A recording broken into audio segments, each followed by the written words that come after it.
Hey YouTube, so don't mind the mess behind me, but I wanted to upload an interesting vlog that is based on a conversation I've been having on another area of the internet, on Reality Sandwich, where I also write. I'm an editor there, and we had a really interesting conversation with a series of,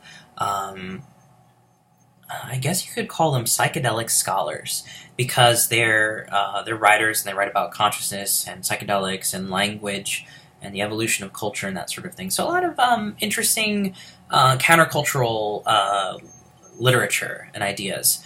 If you don't know me by now, I'm kind of in between deep in, up to my shoulders and that kind of culture and reading and friendships, and then also I'm interested in sort of bridging those topics more with more popular ideas, and noticing how the popular ideas, like in science fiction, for instance, are able to sneak a lot of these very strange concepts into popular culture.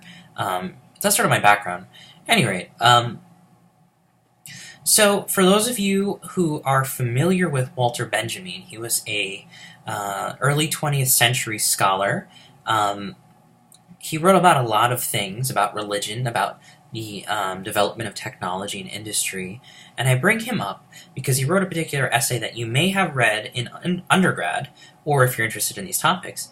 By the way, he was a mainstream scholar. He was mainly a secular thinker. So you will probably hear about him if you just go to any Western university, or even European. And he wrote an essay called "Art in the Age of Mechanical Reproduction." And the concept of this essay, as a too long didn't read, TLDR, is that when you mass produce an object, it loses something. And if handcrafting and vintage and do-it-yourself is any indication that we're kind of retrieving that handcraftiness to kind of get back that feeling, well, somebody made this personally for me, or somebody made this personally, that kind of energy, that kind of subjective, almost indescribable experience of looking at an object and knowing that somebody crafted it, is certainly missing for the most part in the modern world, and some of us may not necessarily miss it, but some of us do. And basically my whole thought process, my thought exercise for today,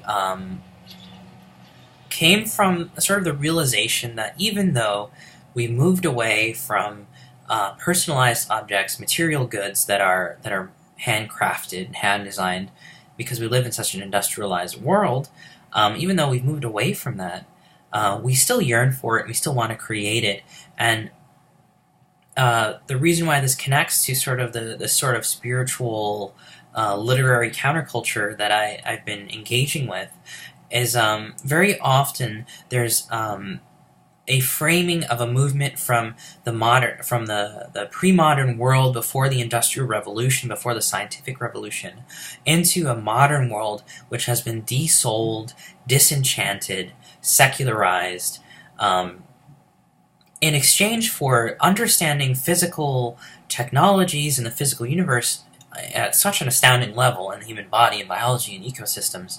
So it's not that we've lost entirely, but we've left a part of ourselves behind. And what a lot of interesting writers, and I'm interested in anyway, are pointing out is that we haven't really lost that. We haven't really lost the kind of psychological makeup that was imprinted on us for thousands upon thousands of years, of being religious, of being spiritual, believing in supernatural elements in the world. Those sorts of things, as much as the modern world has kind of pushed them away, basically disenchanted them, almost like a disenchanting spell in a way, because they've been removed from the world in favor of a more objective perception of the world. As much as that has happened, there is a drive in the back of our minds, and this is something that I think is very clear in disciplines like media studies that look at the sort of religious quality of popular culture. I mean, we literally call celebrities icons. We call them stars. These are kind of religious connotations for electronically electronically created gods, basically people that we worship and celebrate in a mass cultural sort of way, and we put on a pedestal in a kind of supernatural, superhuman way. The concept of an avatar, as common as it is online today, meant something more deific, more theological in the ancient world.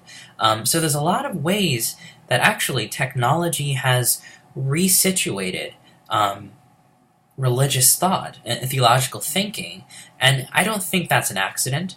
I don't think it's also banal or I mean, in some degree it is, because Lindsay Lohan is not any kind of measure next to, I don't know, some ancient Greek goddess or something, but her status in the world as this blown up icon is very similar to the saints and the icons of the medieval world, and the giant and towering statues and gods of the Greek world.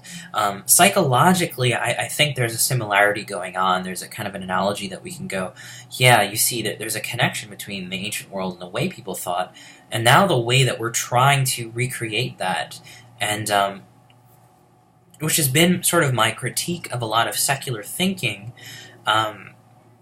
in that whether or not we believe in things, we psychologically will behave as if we do. We'll create it at a popular mass cultural level, which I find to be very interesting, and that's sort of the topic of a lot of my writing. All of this is to say, and to look at kind of interesting ways in which we retrieve this. For instance, if those of you are familiar with Jewish theology and history, there's this concept of the Golem.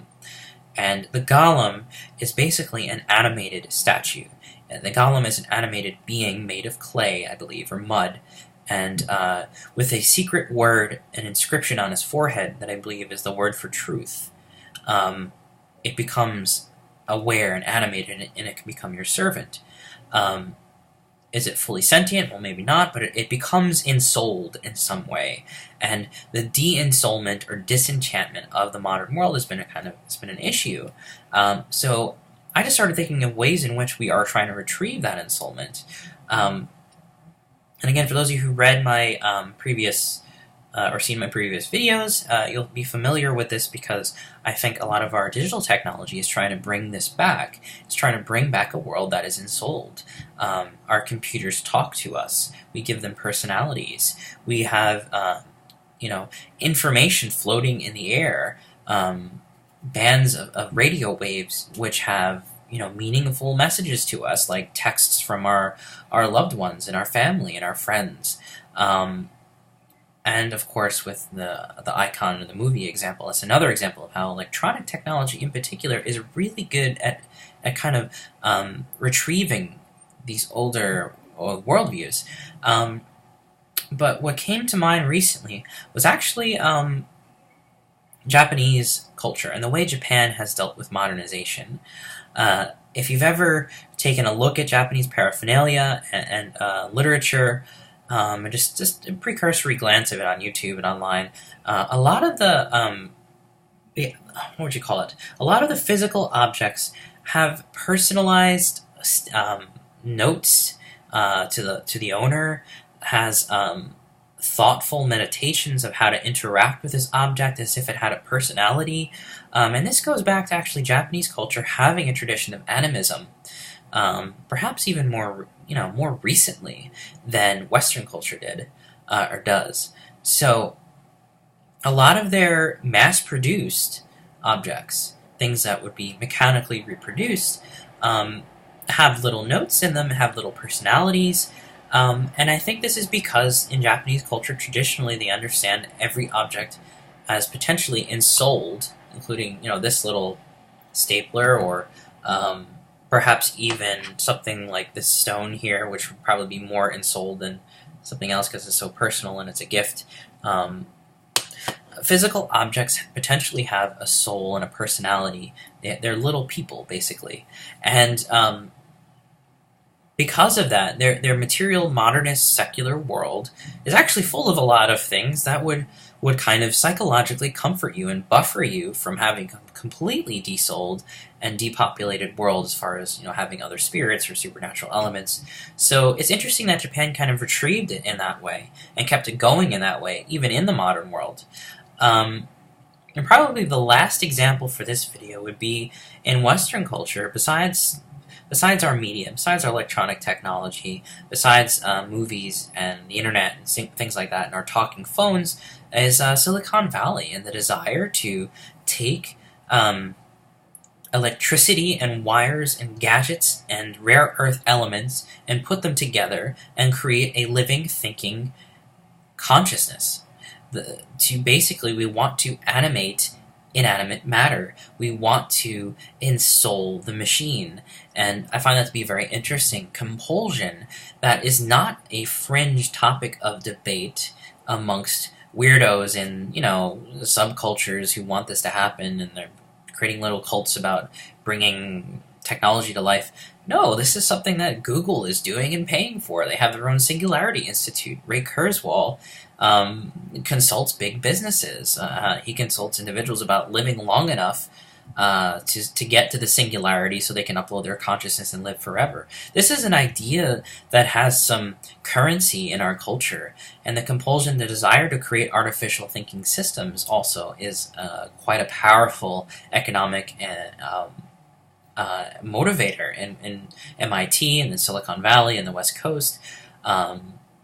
So this is something that has some cultural force that I find to be very interesting because of how similar it is to things like, in theological literature, the Golem animation, bringing a piece of clay to life.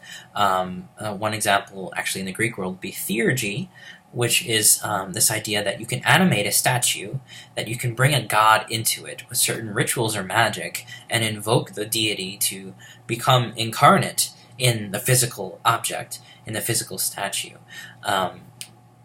So that is sort of my rant. It's just so interesting how desoulment and disenchantment in the West has a kind of countercurrent to it, where we're actually really pushing for ensoulment through technology.